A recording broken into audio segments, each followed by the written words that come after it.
اور نبی کریم صلی اللہ علیہ وسلم نے اپنے عمل کے ساتھ اس کا پروف دیا ہے، اور صحابہ کرام رضوان اللہ علیہم اجمعین ان کی سیرت اس کے اوپر جو ہے وہ ایک اتھینٹک حیثیت رکھتی ہے۔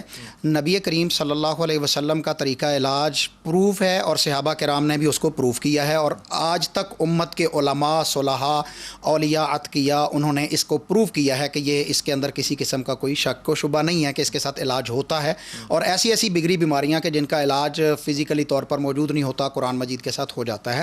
اب جو آپ نے بات کی کہ غیر مسلم ہیں وہ اپنے منتر پڑھ لیتے ہیں، تو بات یہ ہے کہ اللہ تعالیٰ جو ہے وہ رب العالمین ہے، صرف رب المسلمین نہیں ہے۔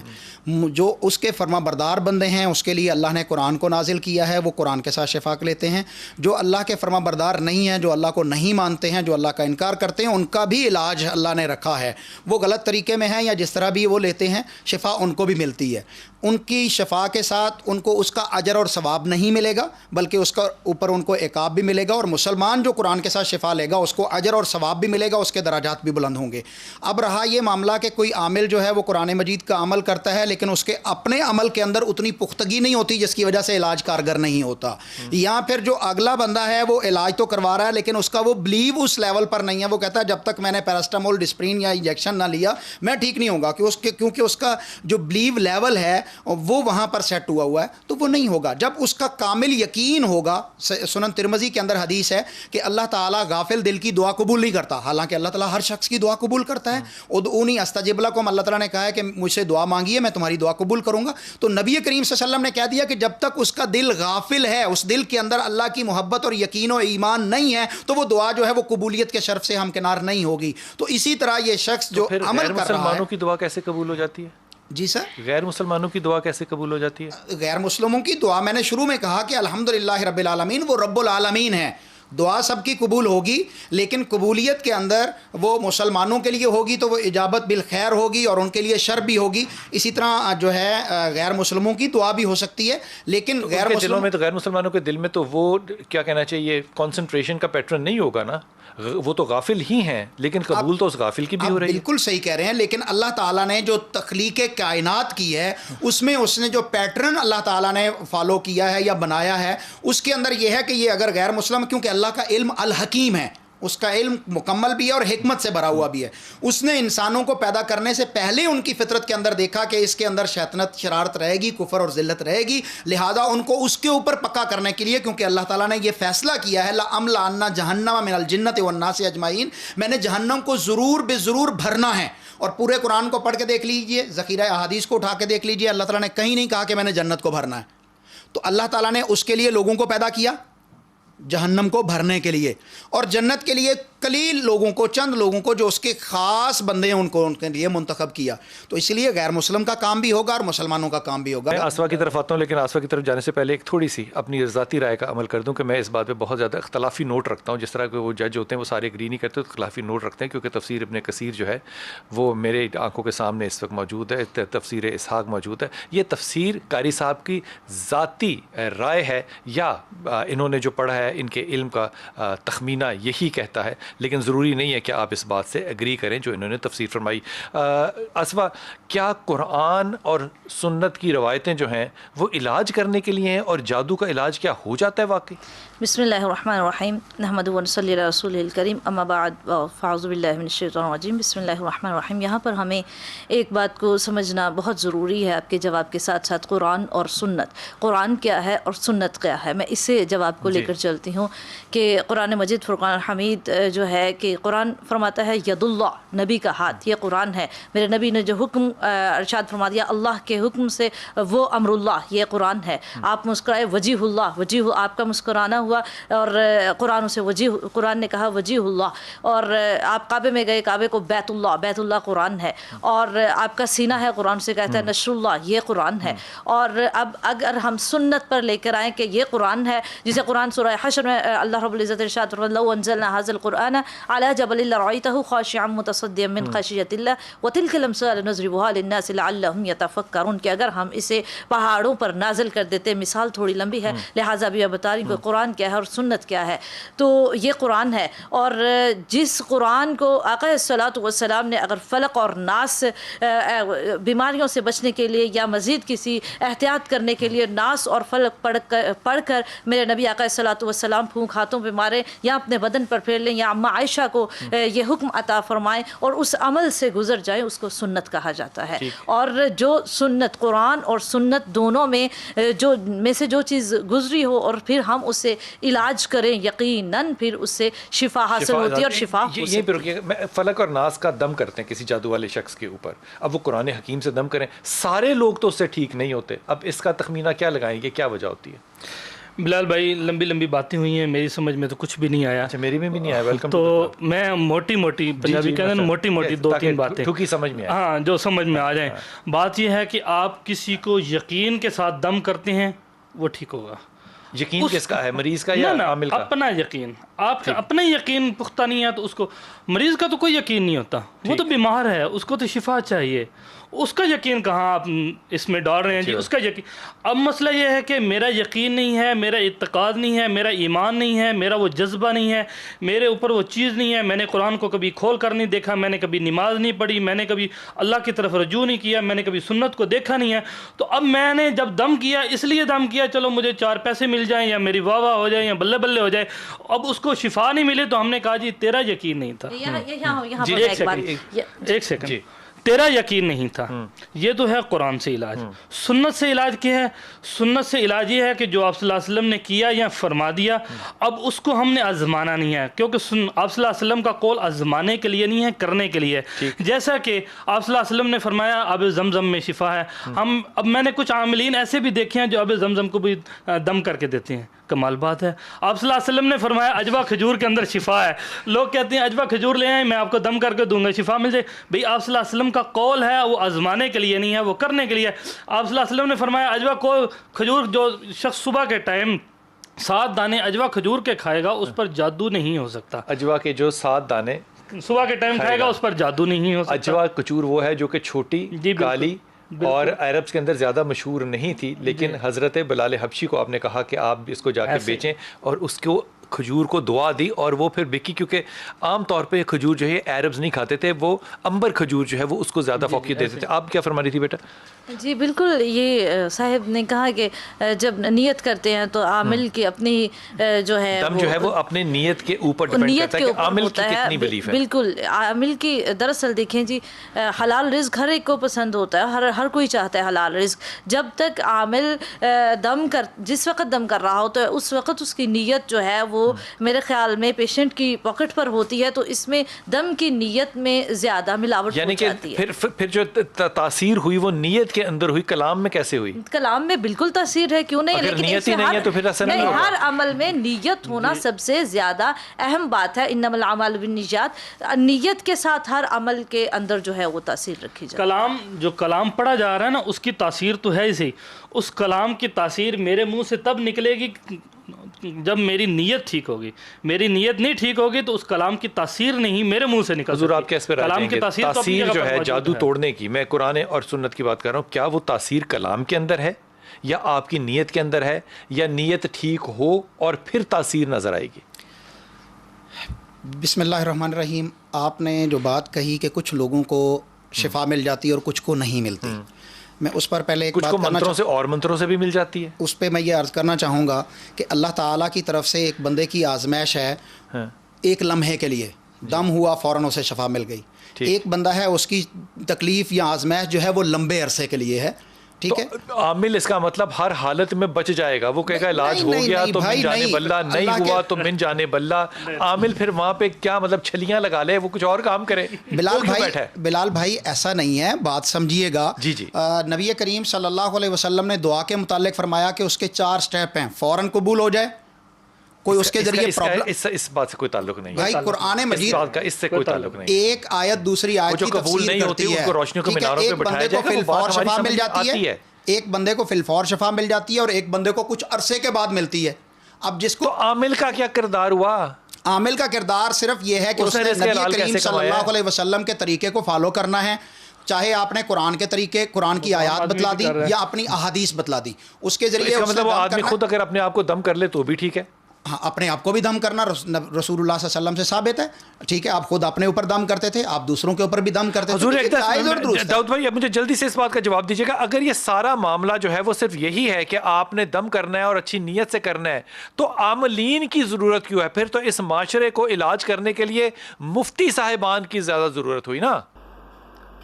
بلال بھائی ماشاءاللہ بڑی اچھی ڈبیٹ. سب سے پہلے یہ کہ عملیات میں عمل کی طاقت اس کے کلام سے ہوتی ہے، وہ جتنا کلام پڑھتا جائے گا اس کی اتنی طاقت بڑھتی جائے گی، یہ تو ہو ہی نہیں سکتا. اور عملیات میں جس کے لیے جو پڑھائی کی جاتی ہے 100% وہ پڑھائی جاتی ہے.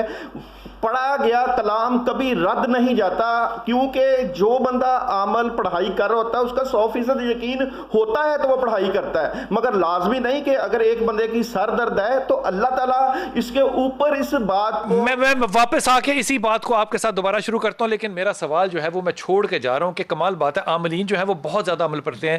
ظاہر ہے کہ وہ لگتا ہے ایسا ہے کہ قرآن حکیم کی بہت تلاوت کرتے ہیں، لیکن پھر تراویح پڑھانے کے لیے آپ حافظ اور مفتی ڈھونڈتے ہیں. عاملین جو ہیں وہ تراویح کیوں نہیں کراتے؟ پھر واپس آئیے. بسم اللہ الرحمن الرحیم. حضور اقدس جو سوال چھوڑ کے گیا ہوں اسی کی طرف آ رہا ہوں کہ آپ لوگ عاملین جو ہیں کیا یہ چلے بہت کاٹتے ہیں، قرآن حکیم کا ورد بہت زیادہ کرتے ہیں کہ ان کے پاس ہی آئیں گے تو تاثیر دم ہوگا یا علاج ہوگا، تو پھر عام آدمی قرآن پڑھے گا تو اس کا علاج جو ہے وہ کیوں نہیں ہوگا؟ یا حافظوں کے پاس اور مفتیوں کے پاس جائے گا تو کیا وہ علاج نہیں کر سکتے؟ بلال بھائی اس میں آپ کا سوال بہت اچھا ہے. جب ایک آدمی دم کرتا ہے نا کسی کو، اس کا رزلٹ بھی اس کو ملتا ہے، ٹھیک ہے، اور اس کا رزلٹ بھی اس کو ملتا ہے، ٹھیک ہے. وہ چیز جو ہے جس کو دم کیا جا رہا ہے اس کے پیچھے جو بھی سمٹمس ہیں، اس کے جنات ہیں، چڑیل ہے، دیو ہے، پری ہے، جو کچھ بھی ہے، وہ اس پر بھی اثر انداز ہوتی ہے. عامل پہ، پڑھنے والے پہ بالکل ہوتی ہے. بالکل اس کو ٹکراتی ہے، ٹھیک ہے. اگر عامل کو سمجھ آ گئی تو ٹھیک ہے، اگر نہیں سمجھ آئی یا اس کی تھوڑی سی طاقت زیادہ ہے تو بعد میں اس کا اثر ہوگا. جیسے کہ احادیث میں آتا ہے کہ آپ فجر کی نماز پڑھتے ہیں، پھر آپ ظہر کی نماز پڑھتے ہیں، تو فجر سے ظہر تک جو گناہ کیے ہوتے ہیں نا وہ اللہ رب العزت وہ ختم کر دیتے ہیں. اسی طرح جب عصر کی پڑھتے ہیں تو ظہر سے عصر کے گناہ جو ہیں وہ اسی طرح جب عامل آدمی جو ہے وہ اپنے عملیات جب پڑھتا ہے تو اس کا وہ جو اثر ہوتا ہے اس پر اثر لازماً ہوتا ہے. یہ نہیں ہے کہ عامل پر اثر نہیں ہوتا، وہ اثر ختم ہو جاتا ہے. اب عام حافظ اور جو ایک مفتی دم کر سکتا ہے؟ جی بالکل کر سکتا ہے، لیکن اس کا جو اثر اس پر ہوگا وہ اثر جو ہے اس سے وہ گھبرائے گا اور پھر وہ دوبارہ دم نہیں کرے گا. اگر دوبارہ دم کرے گا تو جو اس پر اثر موجود ہے اس کی وجہ سے وہ اگلے مریض کو فائدہ نہیں ہو سکتا. اثر ہوتا ہے عمل کرنے والے پہ آصفہ؟ جی بالکل اثر ہوتا ہے، عمل کرنے والے کے اوپر ہوتا ہے. لیکن پڑھا اس نے قرآن ہے، جی، پریکٹس اس نے سنت کی ہے، جی، تو مطلب پھر اثر اس پہ کیوں ہو رہا ہے؟ دیکھیں ہم کسی کو نظر کا دم کریں نا تو بعض اوقات یہ معاملہ پیش آتا ہے کہ جماہیے جو ہے وہ عامل لینا زیادہ شروع کر دیتا ہے، اور وہ یا پھر جس پر دم کیا جاتا ہے وہ زیادہ لینا شروع کر دیتا ہے. مجھے بہت زیادہ جماعیاں آتی ہیں تو مجھے آپ کو لگتا ہے کہ کوئی اثر ہے؟ میں نے ابھی آپ کو دم ہی نہیں کیا. نہیں، مجھے ویسے ہی آتی ہے. ویسے آنا یہ ایک علامت ضرور ہے، لیکن ضروری نہیں ہوتی. بعض اوقات تھکاوٹ کی وجہ سے بھی آ جاتی ہیں، اور بعض اوقات یہ طبعی ایک کیفیت بھی ہے اس کی وجہ سے بھی آ جاتی ہیں. لیکن اس کے لیے یہ ہے کہ ہم یہ محسوس کرتے ہیں بالکل یہ عمل دیکھ کر کے جو پیشنٹ ہے اس کو کس طرح کا، وہ کس مرض کا شکار ہے، اس طرح کا پھر عامل کے اوپر اثر آتا ہے. اس لیے پہلے اپنا حفاظتی حصار کر لینا ہر حالت میں بہت ضروری ہوتا ہے. حضور ایک مفتی جو ہے وہ اچھا دم والا ہوگا، ایک عامل اچھا دم والا ہوگا؟ مفتی عامل ہو سکتا ہے، عامل مفتی نہیں ہو سکتا، لیکن ضروری نہیں ہے کہ وہ اپنے کام میں ایکسپرٹ ہے. ایک عام شخص جو عامل نہیں، مفتی نہیں ہے، لیکن وہ ایک خاص مسئلے کے اندر اس نے عمل کیا ہے، خاص پیٹرن پہ اس نے عمل کیا. مطلب ہوتا ہے عمل کیا کیا؟ مطلب عمل سے کیا مطلب ہوتی ہے؟ خاص عمل کیا، خاص چلا کاٹا ہے؟ کوئی چلا نہیں ہے. چلے کے لیے تو ہمارا عجیب سا کنسیپٹ ہے، لوگ قبروں کے اندر جا بیٹھتے ہیں. اس نے قرآن گھر میں بھی کر سکتے ہیں، چلے گھر میں بھی کرتے ہیں، جیسے اعتکاف میں بیٹھ جاتے ہیں نا. میں مثال دے رہا ہوں یہ کہ وہ اپنے آپ کو آئسولیٹ کر کے کوئی خاص ذکر جو ہے وہ کرتے ہیں، وہ کہتے ہیں کہ یہ ہمارا پکا. دیکھیے ہمارا ایک طریقہ علاج. بلال بھائی آپ نے جو حدیث شروع میں اپنے انٹرو کے اندر شروع کی، صحیح بخاری مسلم باقی کتب کے اندر ہے کہ نبی کریم صلی اللہ علیہ وسلم نے فرمایا سورۃ فاتحہ جو ہے وہ دم ہے مختلف بیماریوں سے. تو ابو سعید خدری رضی اللہ تعالیٰ نے اس کے اوپر پریکٹس کی اور ایک سردار کے اوپر عمل کیا اور اس کا وہ ٹھیک ہو گیا. نبی کریم صلی اللہ علیہ وسلم نے اس کی تائید و تصدیق کر دی کہ قد اصبتم، تم نے بالکل صحیح کیا اور تمہارا یہ معاملہ ٹھیک تھا. اب نبی کریم صلی اللہ علیہ وسلم کی اتھینٹکسٹی ہو گئی اور اس کے بعد کوئی بھی شخص جو مسلمان ہیں اس کے اوپر بار بار اسی چیز کو عمل کرتا ہے. اس کا مطلب کیا یہ بات، داؤد بھائی آپ کی طرف آ رہا ہوں، کیا یہ بات پھر مانی جا سکتی ہے یا سوچی جا سکتی ہے کہ جو شخص سورہ فاتحہ پڑھ کے دم کرتا ہے بچھو کا اور اس سے اس کا اثر نہیں ہو رہا، تو پھر ایمان کا یا یقین کی کمی پڑھنے والے میں ہے؟ بلال بھائی یہ میں بات 100% اسی بات کی تو میں تائید کرتا ہوں، اسی بات کو تو میں کہتا ہوں کہ پڑھنے والے کا یقین بہت کاؤنٹ کرتا ہے. اگر میں پڑھ رہا ہوں کسی کے لیے سورہ فاتحہ تو میرا یقین اگلے بندے کا نہیں کاؤنٹ کرے گا. وہ تو ایک بیچارہ مریض ہے، اس کو تو مسئلہ ہے. اگر میں پڑھ رہا ہوں تو میرا یقین اس کے اوپر اثر انداز کرے گا، اور یقین ہی عملیات ہیں، یقین ہی ایمان ہے، اور یقین ہی سب کچھ ہے.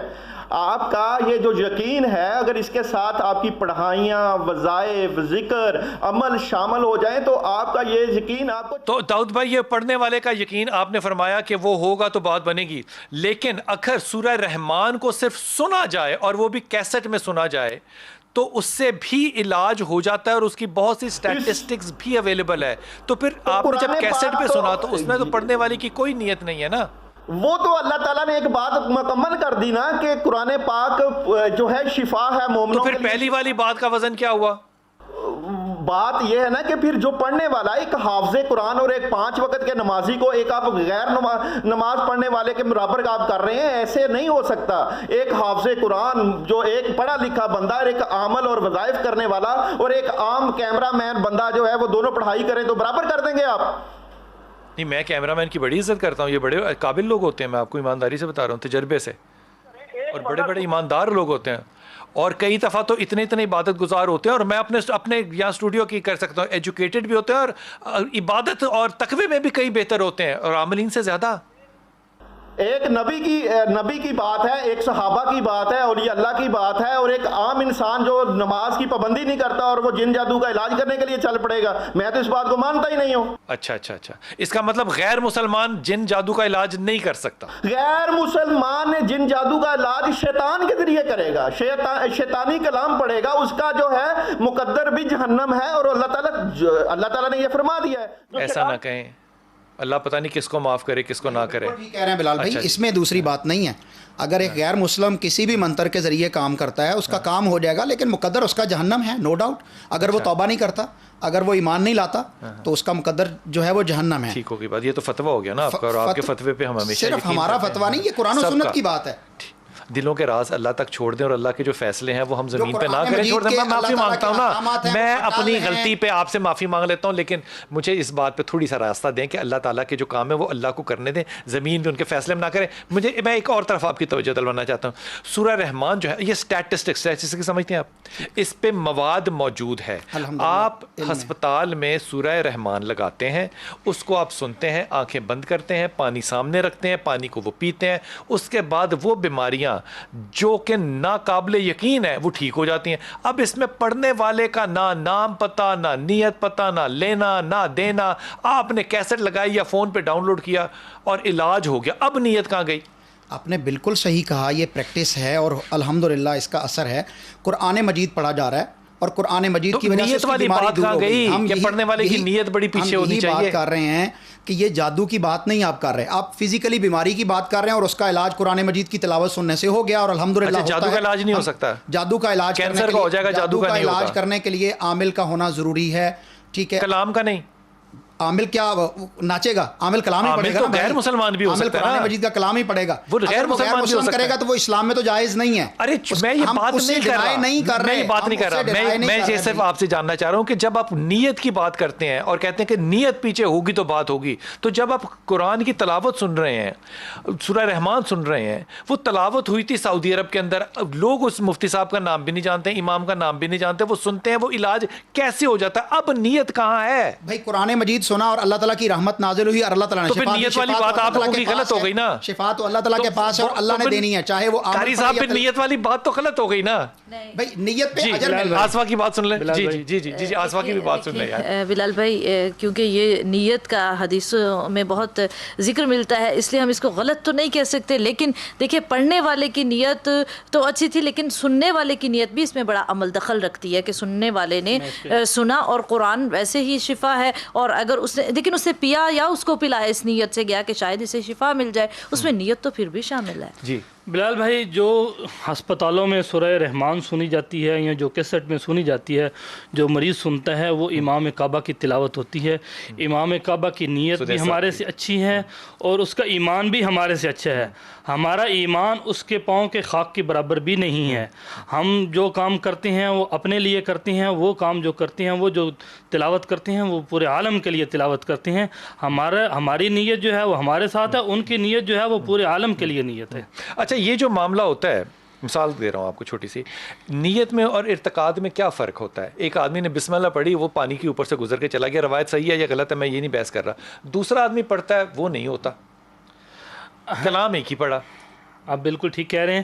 اس میں صرف فرق اتنا سا ہے کہ جو پڑھنے والا ہے نا، جو پڑھنے والا اس کا اعتقاد اللہ پر ہے. ٹھیک ہے، ایک آدمی کا اللہ پر اعتقاد نہیں ہے. اب اللہ پر جب اس کا اعتقاد ہو گیا تو وہ ہر کام کر سکتا ہے. جب رب پر اعتقاد نہیں ہے تو کچھ بھی نہیں کر سکتا، اگر آپ اس کو روحانیت میں لیں گے. اگر اس جی کریم صاحب، مجھے 2 روایتیں ایسی بتا دیں جس پہ کہ جادو کا علاج قرآن حکیم سے صحابہ نے کیا ہو، یا کوئی سنت نبی، کوئی ایسی مجھے کوئی ایسی چیز بتائیے جادو کا علاج کیا ہو. جادو کا علاج نبی کریم صلی اللہ علیہ وسلم پر جادو ہوا تو جبرائیل علیہ السلام نے آ کر سورت فلق اور سورت ناس کی، اس کو تو ایگزامپل نہ بنائیں، وہ ختم ہو گئی نا بات. اسی چیز کو بنائیں گے نا. نہیں، اس کے علاوہ میں نے کہا صحابہ، آپ بتائیے صحابہ کی کوئی مثال دیجئے کہ انہوں نے قرآن حکیم سے جادو کا علاج کیا. صحابہ کرام میں پہلے تو جادو بتائیں گے کہ ثابت تھا، پھر صحابہ نے جادو کا علاج کیا، یہ بتائیں گے. اس پر بہت ساری روایات موجود ہیں. ابو موسیٰ اشعری رضی اللہ تعالیٰ عنہ نے علاج کیا ہے. کس کا؟ ایک بچے کے اوپر تھا. وہ سائیکک تھا جی. وہ جادو کیسے ثابت ہوتا ہے اس حدیث سے؟ اللہ اکبر. آپ احادیث کو پڑھیے، جادو تھا اور جادو کا علاج انہوں نے کیا. اس حدیث میں جادو کا لفظ نہیں ہے، اگر ہوگا تو پھر مجھے علم نہیں. حضور آپ کیا فرما رہے تھے؟ اس وقت کینسر نہیں تھا، آج کینسر موجود ہے. اس وقت اتنی بڑی بیماریاں نہیں تھی، اتنے بڑے، ہمیں نہیں پتا اس وقت تھا. جی میں بتا رہا ہوں نا، اس وقت اتنے بڑے معاملات نہیں تھے. ان کے ایمان بہت پختہ تھے، ہم بہت کمزور ہیں. حرز عبود جانا، جی وہ آپ نے دیکھی، ہادہ کتاب میں محمد رسول رب العالمین، آپ صلی اللہ علیہ وسلم نے خط لکھ کر دیا، صحابی نے تکیے کے نیچے رکھا، جنات حاضر ہو گئے. انہوں نے کہا اگلا جواب آئے گا ضعیف ہے. ضعیف ہی نہیں ہے، من گھڑت ہے، ثابت نہیں ہے. ٹھیک ہے، اللہ کے رسول صلی اللہ علیہ وسلم سے یہ نہیں ہے. پہلی بات عبداللہ بن مسعود رضی اللہ تعالیٰ عنہ، وہ مثال بدل رہے ہیں نا، مثال بدل لیتا ہوں. تفسیر ابن کثیر اٹھا لیں، عبداللہ بن مسعود رضی اللہ تعالیٰ عنہ نے دم کیا سورہ مومن کی آیتیں پڑھ کے. یہ کیسے ثابت ہوتا ہے کہ وہ شخص جو تھا اس پہ جادو کا اثر تھا؟ جی میں بتاتا ہوں. جی وہ شخص پر جو اثر تھا وہ ختم ہو گیا. بات اس وقت اثر کی تھی، اب بات جو ہے نا وہ تھوڑی سی بدل چکی ہے. ہم نے بات جو ہے اپنے مطابق اس کو چینج کر لیا. اس وقت بات اور تھی، اب بات اور ہے. تب کیا بات میں اس وقت بات تھی کہ اثر ہے، اب بات ہے جادو ہے، اس پر چڑیل ہے، جن ہے، دیو ہے. ہم نے نام کافی سارے رکھ لیے ہیں. بالکل ٹھیک ہو گیا. میں داؤد بھائی آپ واپس آؤں گا وقفے سے، تو آپ کے پاس آؤں گا. آپ نے وقفے میں صرف یہ سوچنا ہے کہ صحابہ کی وہ کون سی مثال ہے جس سے کہ ہمیں یہ پتہ چلے کہ صحابہ اکرام جو ہے وہ جادو کا جو اثر کسی پہ ہوا ہو اس کا علاج قرآن سے یا سنت سے کرتے تھے، اور وہ کیسے کرتے تھے اور کیا پڑھتے تھے. واپس آئیے، عرض کرتا ہوں.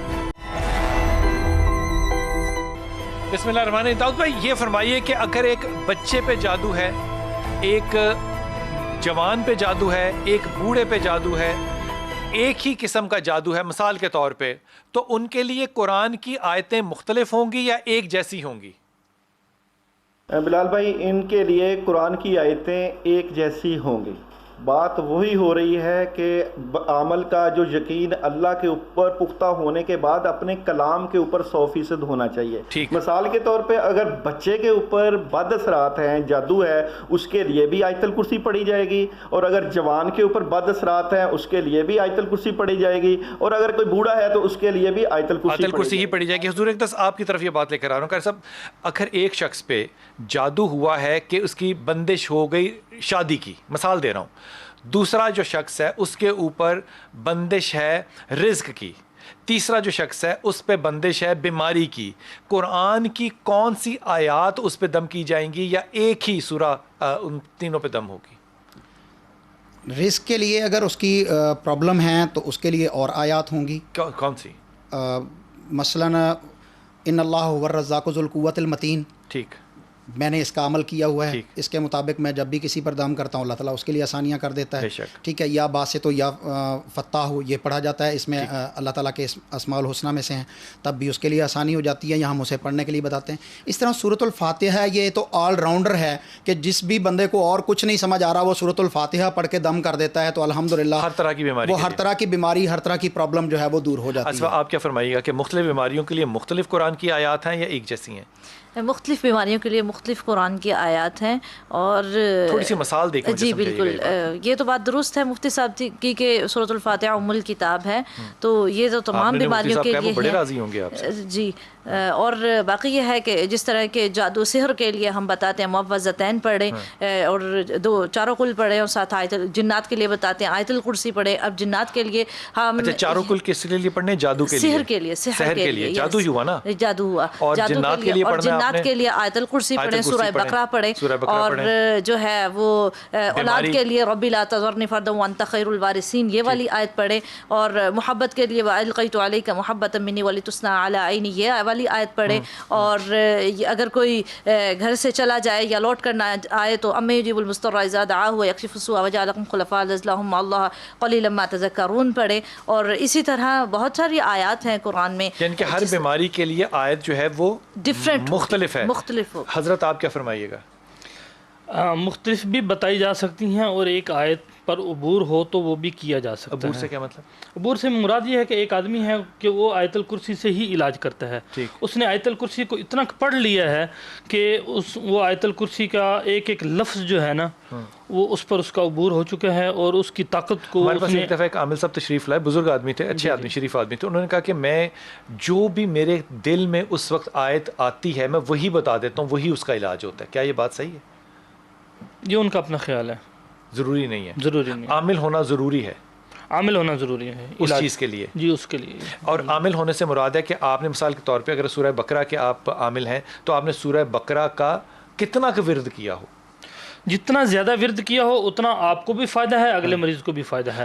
بندش اگر کسی کو ہوئی ہے رشتوں کی یا رزق کی, اس کے لیے کیا کریں گے؟ جو پہلے بات کی اس کے میں پہلے جی مسئلہ یہ ہے کہ ایک حاجی ہے, ایک نمازی پرہیزی ہے, وہ جب دم کرتا ہے نا ایک آدمی کو شفا پھر بھی ہو جاتی ہے. ٹھیک, وہ 2 دفعہ 3 دفعہ کرے گا شفا ہو جائے گی, چوتھی 5ویں مرتبہ تھوڑا سا مشکل اس کے لیے, اس کے اپنے لیے بھی معاملات مشکل ہو جائیں گے. عامل آدمی کے لیے یہ ہے کہ وہ 2-3 دفعہ جب کرے گا تو اس کو پتہ ہے کہ میں نے علاج کی ہے, اس کے اثرات کیا آئیں گے, تو اس کا وہ عامل ہے نا کے لیے پہلے اس کو پتہ ہے کہ میں نے اپنے آپ کی حفاظت کیسے کرنی ہے. یہ آپ کے پہلے سوال کا. اب دوسرا سوال آپ کیجئے, میں اس کا جواب دیتا ہوں. بندش جو ہے رزق کی, رشتے کی, یا ان کے کیا علاج ہوں گے؟ دیکھیں اس کے یہ بندش ہے. اب اگر اس پر اس عامل کا عبور ہے تو وہ اس کا علاج کر لے گا. کیا ہوگا علاج؟ ٹھیک ہے, وہ جو بھی پڑے گا اس کا علاج وہ کر لے گا. اگر وہ بتانا چاہے, اگر بتانے میں بات کریں تو رزق کے لیے آپ پڑھتے ہیں سورہ کوثر پڑھتے ہیں, تو سب سے اچھی رزق کے لیے کوثر ہے. ٹھیک. حضور اقدس بچے عام طور پہ پڑھتے نہیں ہیں, تو ماں باپ کہتے ہیں کہ ان کی پڑھائی کی طرف ان کا توجہ ہے, اس کے لیے کیا دم قرآن حکیم سے لیا جائے؟ نبی کریم صلی اللہ علیہ وسلم سیدنا حسن اور سیدنا حسین رضوان اللہ علیہ مجمعین ان پر دم کیا کرتے تھے. آج آپ کے اس پروگرام کی توسط سے میں تمام مسلمان بھائیوں کو, بہنوں کو یہ پیغام دوں گا کہ اپنے بچوں کے اوپر جو ہے وہ آخری صورتیں جو ہیں سورۃ فلق, سورۃ ناس, اس کا دم صبح و شام کرنا چاہیے تاکہ جادو جنات وغیرہ سے بچا جائے, نظر بد سے بچا جائے. اور اسی طرح رسول اللہ صلی اللہ علیہ وسلم بسم اللہ ارقیک من کل شیء یؤذیک اللہ یشفیک اللہ یکفیک یہ الفاظ پڑھا کرتے تھے اور اس کے ساتھ دم کیا کرتے تھے. اور اسی طرح اور بھی بہت ساری پڑھ کے بتائیے گا. بسم اللہ ارقیک من کل شیء یؤذیک اللہ یشفیک اللہ یکفیک, یہ صحیح مسلم کی حدیث ہے. تو یہ جب بھی آپ اس کے ساتھ دم کرتے ہیں تو الحمدللہ شفا ملتی ہے. بچے آصفہ عام طور پہ کہتے ہیں, ماں باپ کہتے ہیں کہ بچے ہمارے جو ہیں وہ ہماری بات نہیں مانتے, لڑاکا ہیں, اتفاق نہیں ہے, بہن بھائیوں میں اتفاق نہیں ہے. اتفاق کرنے کے لیے کیا وظیفہ کیا جائے؟ سب سے پہلے یہ ہے کہ یا ہادی اہدنا الصراط المستقیم, یہ جو ہے سورۃ الفاتحہ میں ایک آیت ہے, یا ہادی اہدنا الصراط المستقیم, یہ پڑھ کر میٹھی چیز پر, چینی پہ, دودھ پہ, جوس پہ, کسی بھی طرح انہیں پلا دیا جائے تو انشاءاللہ العزیز وہ آپس میں اتفاق بھی کریں گے, محبت بھی ہوگی, ہدایت بھی ہوگی. اور اگر بالغ ہیں تو ان کے لیے یہ ضروری ہے کہ اگر وہ سو رہے ہیں رات کو سوتے وقت بھی ان پر پڑھ کے پھونکی جائے, اور جب اٹھنے سے پہلے بھی ایک مرتبہ پڑھ کر 101 مرتبہ اس کی تسبیح ہے, یا ہادی اہدنا الصراط المستقیم. جو آپ نے سوال قاری صاحب سے پوچھا ہے بڑا بہترین سوال ہے کہ بچے جو پڑھتے نہیں ہیں, ان کا دماغ کام نہیں کرتا, ان کے لیے کہ یہ بڑا آج کل بہت بچے اور بڑے دونوں ہاں بڑا مسئلہ بنا ہوا ہے. جو حضرت نے دعائیں بتائی ہیں بڑی اچھی دعائیں ہیں نظر کے لیے اور جادو کے لیے. نظر کے لیے آپ صلی اللہ علیہ وسلم یہ دم کیا کرتے تھے. باقی اس میں قرآن کے اندر ایک دعا ہے رب اشرح لی صدری ویسر لی, جیسے موسیٰ علیہ السلام نے کہا تھا یا اللہ میرا سینہ کھول دے, میری زبان کھول دے. ویسر لی امری واحلل عقدۃ من لسانی یفقہوا قولی. یہ سورہ طٰہٰ کی 16ویں سپارے کی آیت ہے. اس کو پڑھا جائے تو انشاءاللہ اللہ رب العزت ان بچوں کی زبان بھی اور دماغ بھی کھول دیں گے. درست فرمایا. بعض اوقات سینہ کے لیے یہ دم ہوتا ہے, بعض اوقات ہوتا ہے کہ انسان بچے ذہین نہیں ہوتے تو عقل پر جو ہوتا ہے وہ کوئی نہ کوئی سنقرئک فلا تنسیٰ سر کے اوپر ہاتھ رکھ کے پڑھا جائے 71 مرتبہ روزانہ. حافظہ بھی بہت زیادہ تیز ہوگا. یہ حافظوں علم کے لیے نشرح لک صدرک یا اللہ میرا سینہ کھول دے. داؤد بھائی رزق کے لیے اور رشتوں کے لیے کیا وظیفہ عام طور پہ دیتے ہیں؟ بلال بھائی سب سے پہلے تو عمل کو اس بات کو دیکھنا چاہیے کہ یہ کوئی بندش تو نہیں ہے, جادو تو نہیں ہے, رکاوٹ تو نہیں ہے. سب سے پہلے بندش جادو اور رکاوٹ کا توڑ کیا جائے اعوذ باللہ من الشیطان الرجیم کے ذریعے 110 مرتبہ. اگر عمل نہیں کر سکتا تو ایک بہت چھوٹی سی یہ آیت ہے مگر بڑا وزن رکھتی ہے. اعوذ باللہ من الشیطان الرجیم 119 مرتبہ پانی کے اوپر دم کر کے 7 دن اس پانی کو پی لیا جائے رکاوٹیں دور کرنے کی نیت سے. رکاوٹیں دور ہوں گی تو رزق بڑھے گا, رکاوٹیں دور ہوں گی تو رشتہ ہوگا, رکاوٹیں دور ہوں گی تو وہ چیز. اب یہ کہ پڑھا کیا جائے اعوذ باللہ سے یا آیت الکرسی یا سورہ فلق ناس سے رکاوٹیں دور کی جائیں. اور رشتے کے لیے سورہ رحمان کی آیت مرج البحرین یلتقیان. مرج وہی رب ہے جس نے 2 دریاؤں کو ایک کیا. مرج البحرین یلتقیان 141 مرتبہ 21 دن عشاء کے بعد پڑھ لیا جائے. اور اگر رزق کا مسئلہ ہے تو سورہ یاسین رزق کے لیے بہترین ہے. سورہ یاسین پوری نہیں پڑھی جا سکتی تو سورہ یاسین کی پہلی 9 آیات پہلی یبصرون تک پہلی 9 آیات 41 مرتبہ عشاء کے بعد اپنے رزق کی نیت سے پڑھی جائے تو رزق کے دروازے اللہ کھول دیتے ہیں. اور سورہ اخلاص بھی رزق کے لیے بہترین ہے. اور اگر بچوں کا ایشو ہے کہ بچے ضد کرتے ہیں اور بچوں کی جو معاملات خراب رہتے ہیں تو بہت مختصر 21 مرتبہ اعوذ باللہ من الشیطان الرجیم والدہ یا والد یا وہ بچہ خود جس کا پڑھائی میں دل نہیں لگتا وہ پانی کے اوپر دم کر کے اس پانی کو پلا دے تو انشاءاللہ. ٹھیک ہو گیا حضور. پہلے تو اس بات کا بھی جواب دے دیجئے گا کہ بچے جو ہیں یا بڑے بھی ہیں مرد اور عورت سب جو ہیں یہ سوتے میں ڈر جاتے ہیں, ان کے لیے کیا دم ہے اور دم کرنے کا طریقہ کیا ہوگا؟ جی جو بچے ڈر جاتے ہیں نا ان کو آیت الکرسی ایک تو سکھائی جائے. اگر نہیں سیکھیں وہ بچے چھوٹے ہیں تو ان کا پر رات کو سونے سے پہلے باوضو ہو کر ان کو آیت الکرسی پڑھ کے دم کی جائے تو وہ سونا ٹھیک ہو, ان کا سونا ٹھیک ہو جائے گا, ان کا ڈرنا ٹھیک ہو جائے گا. باقی جو شادی کا معاملہ ہے نا یہ آج کل بہت زیادہ مسائل چلے ہوئے ہیں کہ شادی نہیں ہو رہی. شادی پہلی یا دوسری؟ پہلے یا دوسری جو بھی ہو. اچھا مسئلہ یہ ہے کہ ہم نے عمل کرنا ہے آپ صلی اللہ علیہ وسلم کی بات پر. رب لا تذرنی فردم وانت خیر, یا اللہ مجھے وارث دے. وارث کہاں ملے گا جب شادی ہوگی. ٹھیک ہے ہم نے دعا پڑھنی ہے تو اب اس کے پیچھے مسائل کیا ہیں, جادو کے ہیں, جو بھی مسئلے ہیں وہ اللہ جانے اور وہ کام جانے. ہمیں جو حکم ہے ہم نے وہ اپنانا ہے. اس کے پیچھے جادو ہو جو کچھ بھی ہو جنات ہو وہ سب کچھ خود ختم ہو جائے گا. میاں بیوی کے اندر محبت نہیں ہے, لڑائی جھگڑے زیادہ ہیں, کوئی وظیفہ ہے؟ ایسے پیشنٹ آتے ہیں ویسے؟ بالکل بہت زیادہ پیشنٹ آتے ہیں. ان میں عورتوں کثیر تعداد میں ہوتی ہیں. ان کے لیے ہم یا رحیم یا ودودو بتاتے ہیں کہ کثرت سے پڑھ کر پہلے تو یا استغفار کثرت سے کریں کہ اگر آپ دونوں کے درمیان کوئی ایسا معاملہ ہے یا آپ کی غلطی کی وجہ سے یہ فساد ڈلتے ہیں تو کثرت سے استغفار کے بعد آپ ایک روزانہ 101 مرتبہ یا رحیم یا ودودو پڑھا کریں. اور اس کے بعد ہے یہ آیت محبت کے لیے ہی نازل ہوئی ہے کہ وَأَلْقَيْتُ عَلَيْكَ مُحَبَّةً مِّنِّي وَلِتُصْنَعَ عَلَىٰ عَيْنِي. پانی پہ پڑھ کے بیوی اپنے شوہر کو پلائے انشاءاللہ العزیز. پانی پلانے والا تعلق تو ہونا چاہیے نا کہ وہ اتنا. جی بالکل. اگر شوہر چاہے تو شوہر بھی بیوی کو پلا سکتے ہیں. بالکل دونوں پلا سکتے ہیں ایک دوسرے کو. اگر زیادہ محبت ہے تو آدھا گلاس پی لیں, دونوں کی محبت بڑھ جائے گی. حضور اقدس بچوں کو نظر بد سے بچانے کے لیے عام طور پہ کالا ٹیکا لگا دیتے ہیں. کوئی ایسی چیز ہے جو کہ بچوں پہ پڑھی جائے یا دم کیا جائے یا بچوں کو سکھائی جائے؟ نبی کریم صلی اللہ علیہ وسلم یہ دعا پڑھ کے دم کرتے تھے, اعوذ بکلمات اللہ التامات من شر ما خلق. اعوذ بکلمات اللہ التامات من شر ما خلق.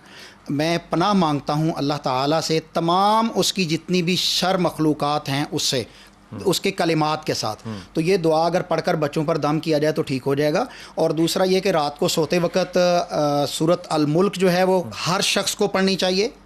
بچہ ہو بڑا ہو اسے پڑھ کے سونا چاہیے.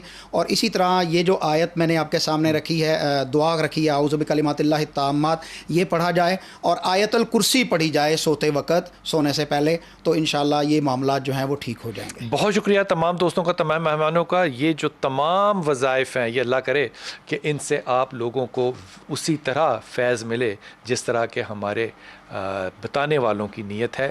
انشاءاللہ تعالی ضرور پڑھیے گا اور پڑھتے رہیے گا. اگر کوئی فائدہ ہو گیا تو کمال بات ہے, نہ ہوا تو اجر اور ثواب تو یقیناً ملے.